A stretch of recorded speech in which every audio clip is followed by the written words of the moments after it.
सुंदर नगर, जो काफी हरा भरा खुशहाल और सुंदर नगर था। उसी नगर में एक सीधा साधा सा गोपाल नाम का व्यक्ति रहता था। वह बड़ा मेहनती था। उसके 2 लड़के थे। दोनों लड़के भी काफी मेहनती थे। गोपाल की पत्नी का देहांत हो चुका था। दोनों बेटे और गोपाल राजा के यहाँ नौकरी करते थे। राजा उन्हें रोजाना उनकी मेहनत के बदले केवल 2 सेर जौ के दाने देकर टाल देता था। घर आकर वे स्वयं भोजन बनाते थे। इतने कम अनाज में उसके परिवार का भला नहीं होता था। गोपाल के परिवार में दोनों बेटे अच्छी खुराक वाले सदस्य थे, इसलिए इतने कम खाने में वे हमेशा भूखे ही रह जाया करते थे। कई बार गोपाल के मन में, अगर मैं राजा की नौकरी छोड़कर दूसरे शहर जाकर भी नौकरी करूंगा तो राजा मुझे अवश्य तलाश करवा लेगा और फिर मुझे और मेरे परिवार सहित सूली पर लटकवा देगा। ये सोचकर अपने विचार त्याग देता था। दिन पड़ोस की एक बुढ़िया ने आकर समझाया, गोपाल, ए गोपाल, आओ काकी बैठो। ए गोपाल, तुम्हारे 2 जवान बेटे हैं, फिर भी तुम चूल्हा झोंकते हो। तुम अपने बड़े बेटे की शादी क्यों नहीं कर लेते? घर में एक बहू आ जाएगी तो कम से कम तुम लोगों को चूल्हा तो नहीं झोंकना पड़ेगा। काकी, रामेश्वर की शादी हुए तो 2 साल बीत चुके हैं, मगर क्यों रे, क्या हुआ गोपाल? मुझे भी तो बता, क्या हुआ? क्या बताऊं काकी, मेरी बहू अपनी माँ के घर पर ही है। माँ के घर? क्यों? तूने उसे वहाँ क्यों छोड़ रखा है?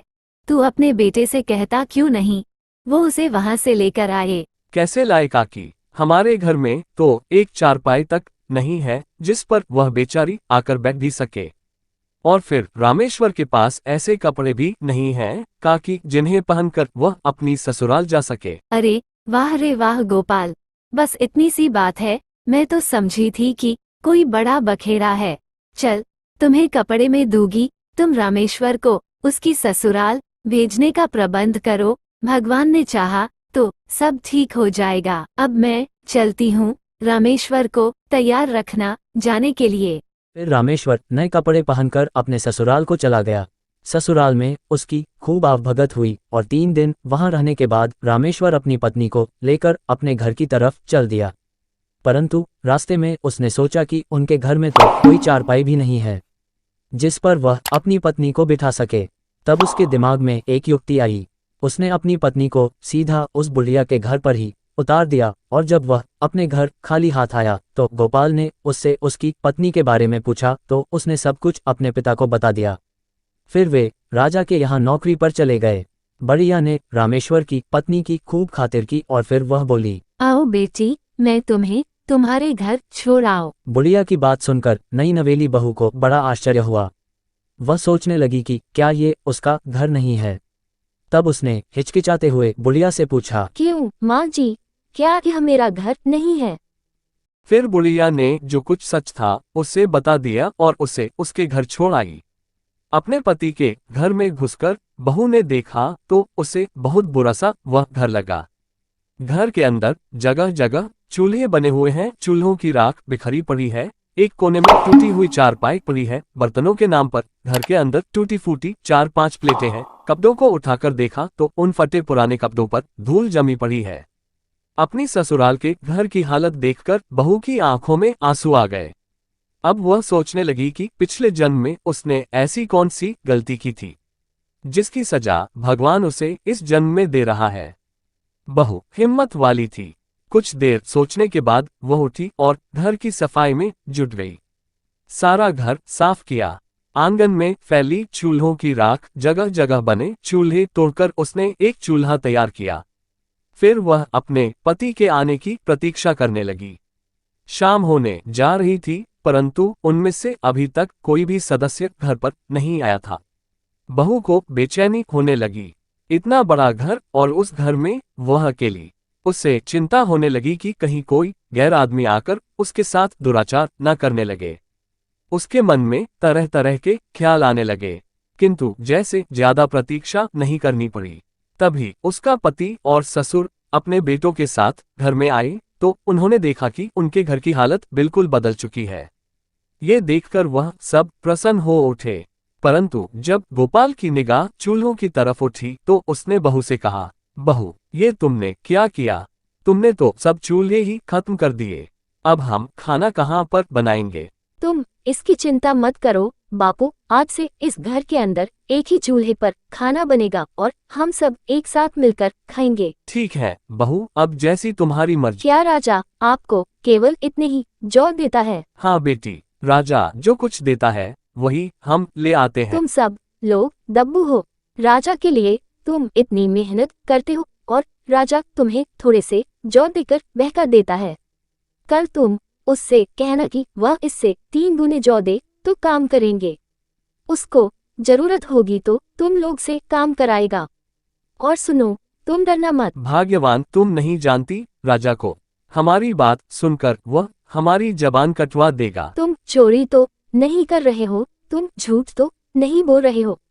अपना हक उससे मांग रहे हो और जो अपना हक नहीं मांग सकता वह कुछ नहीं कर सकता। तुम मेरी बात मानो राजा से, कल तुम यही बात कहना तो सही। राजा जी तुम्हें कुछ नहीं कहेंगे। तब गोपाल ने बहू को आश्वासन दिया कि वे ऐसा ही करेंगे जैसा वह कह रही है। फिर अगले रोज पूरे दिन काम करने के बाद राजा ने उन्हें जौ दिए तो गोपाल ने उससे 3 गुने जौ देने की मांग की। राजा ने कोई प्रतिवाद न किया और उन्हें 3 गुनी मात्रा में जौ दे दिए। वे खुशी खुशी अपने घर वापस आए। बहू के सामने उन जौ को रखा। बहू ने देखा कि जौ कल से 3 गुना अधिक हैं तो उसने पूछा, क्या राजा जी ने तुम्हें कुछ कहा तो नहीं? नहीं बहू, उन्होंने चुपचाप हमें 3 गुने जौ दे दिए। खाना खाकर सबने खूब प्रशंसा की। बहू होशियार थी, वह अक्ल से काम लेती थी। राजा द्वारा दिए गए जौ में से वह आधे जौ बचाकर रख देती थी। 1 हफ्ता उसने यही काम किया।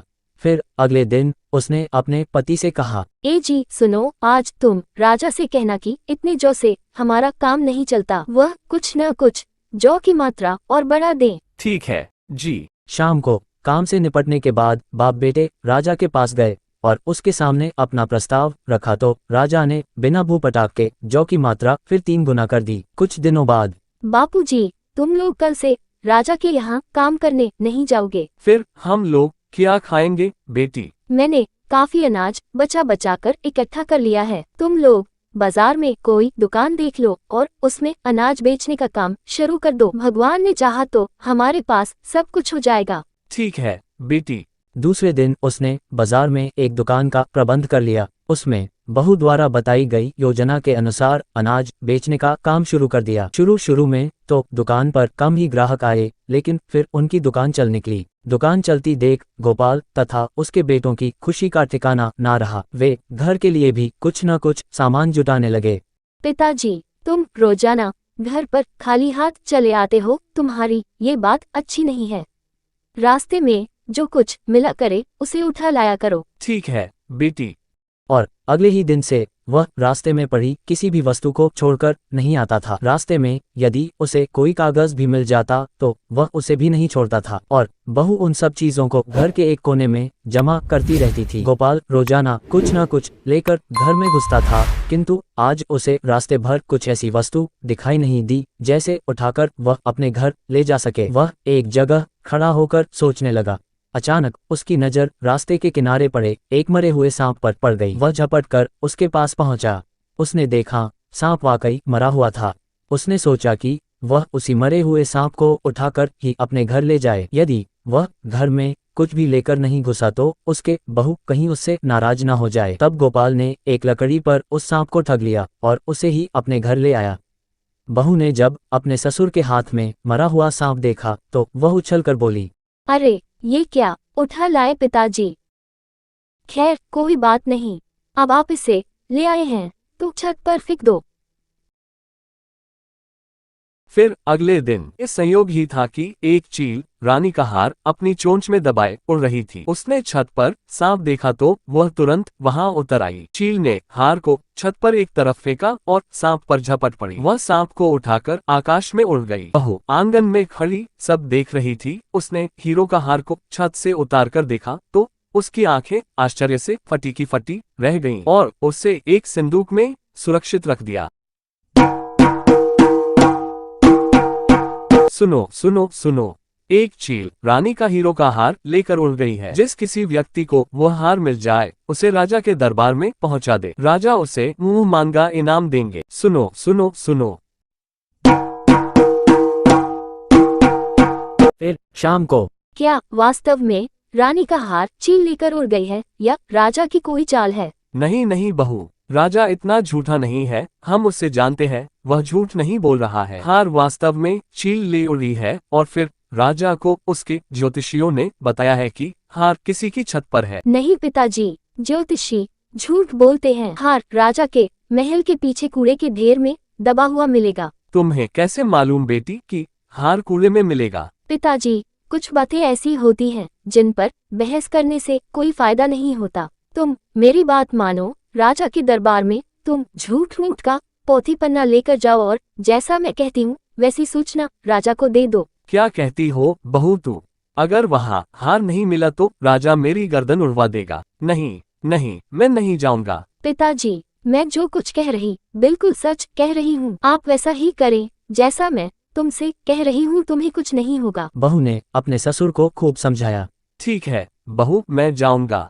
महाराज की जय हो। महाराज, मैं आपको कुछ बताना चाहता हूँ। बोलो गोपाल।